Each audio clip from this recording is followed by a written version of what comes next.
In this video, we will be taking a look at how to connect the Bluetooth controller, specifically the one that we sell, to our new and improved PAL 1 console. So first thing we do is on the console, we go to Applications and open up Bluetooth. Wait for that to open up.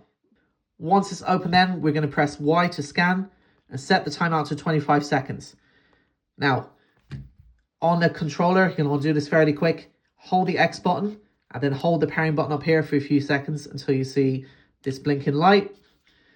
And then back on our handheld, now this might take a minute or two, but you should see on the left-hand side, Xbox controller. There it is there. We're going to press A to connect to that and press A again to remember it. This is the same process, by the way, if you want to connect Bluetooth headphones, it's done the same way. Once that's paired, it'll show up on the right-hand side, and then we can exit out of the Bluetooth controller app. And now we can use this to control our handheld. On the level 2, the mapping stays the same. So this is A because that's what it is on the handheld. This is B, that sort of thing. However, for the level 1, it conveniently changes it for you. So it'll still say as A and B on handheld, but it will switch. So A will be A, B will be B, and so on. So that's a handy little thing there. If you want to use the controller as player 2, it's already pre-configured. You don't need to do anything at all. This one is your player 1, and this will be player 2 for 2-player games. However, if you want to use the controller as player 1, say if you want to connect this up to a TV, here's what you do. You open up the game, and then we go into our quick menu by pressing M and X up here. We go back and back again to our settings, down then to input, RetroPad binds, port 1 controls, set this from MuOS keys to Xbox One S wireless controller. And then go to reset default controls or reset to default controls because this will fix the mapping. So press that and it'll change all the mapping there as you need. This will need to be done every time you play a game. And this is now your player 1. You can also use the hotkey function. There isn't an M key, but if you press in L3, the mapping will, or the hotkeys will be the same. So L3 plus this button here brings up your quick menu. L3 and start quits the game. L3 and this button save state, and this one load state. You get the idea.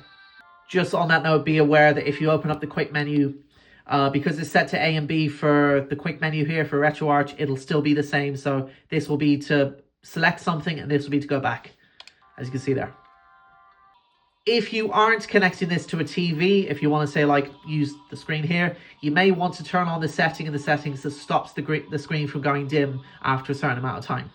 Once you back out of the game, it will switch player 1 back to the built-in controls. So if you want to use the controller as player 1 for another game, you'll have to do that each time. So yeah, just remember to do that and remember to press that reset to default to get the correct mapping. You got to do that every time you want to use player 1 or the controller as player 1.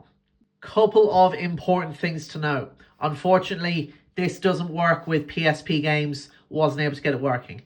Also, with Nintendo 64, there's a bit of a different process if you want to use a Bluetooth controller with it for player 1 or player 2. I'll take you through that now. So, for Nintendo 64 games, I've set the core, which is the kind of software that runs Nintendo 64 games, to something different that doesn't use that quick menu thing that RetroArch gives. Which means that you won't be able to use the Bluetooth controller with it. You can do it, however, but you have to change the core first. So say, for example, you want to play 2-player on, I don't know, this game, whatever. Find the game you want to play 2-player with, or use this as player 1. Press select, go to core, go down to Nintendo N64, and change it to the one with the star next to it. And this will set it to the core that runs within RetroArch, which lets us connect our controller as I showed there in the previous sort of process. You might want to consider switching it back afterwards if you'd like. I have it set to standalone Rice full. That seems to run the games at better quality. And the last important thing, obviously, with the controller, to turn it off, hold the home button here for a few seconds until it goes dead or the light goes off. That disconnects it from the handheld. And to reconnect it again, once it's paired, you need to go back into Applications and Bluetooth. Wait for that to open up. And you don't need to do the full pairing thing there. Just once you have this window open, press the home button in till it blinks. Wait for it to get connected. And it'll connect there. And there you go. That's it connected and we're good to go. And there we go. That's an in-depth look at how to connect and use the Bluetooth controller that we sell with our new and improved Playcraft Anbernic Level 1 or PAL 1 console.